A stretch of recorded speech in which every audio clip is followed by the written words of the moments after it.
UDF സർക്കാർ സാമൂഹ്യ സുരക്ഷാ പെൻഷൻ പദ്ധതി അട്ടിമറിക്കുന്നതായി ആരോപിച്ച് CPM കൊടകര പഞ്ചായത്ത് കമ്മിറ്റിയുടെ നേതൃത്വത്തിൽ വില്ലേജ് ഓഫീസിലേക്ക് മാർച്ചും ധർണയും നടത്തി. CPIM ജില്ലാ കമ്മിറ്റി അംഗം TA രാമകൃഷ്ണൻ ഉദ്ഘാടനം ചെയ്തു.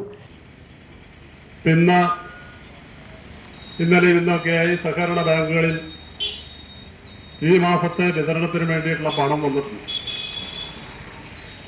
കഴിഞ്ഞ കാലഘട്ടങ്ങളിൽ നമുക്കറിയാം, ഓണം അതുപോലെ തന്നെ വിശേഷ പെരുന്നാൾ അങ്ങനെ വരുന്ന കാലഘട്ടങ്ങളിലൊക്കെ ഒരു മാസത്തെ പെൻഷൻ അഡ്വാൻസ് കൂടി ഈ പാവപ്പെട്ട ജനവിഭാഗങ്ങൾക്ക് കൊടുക്കാറുണ്ട്.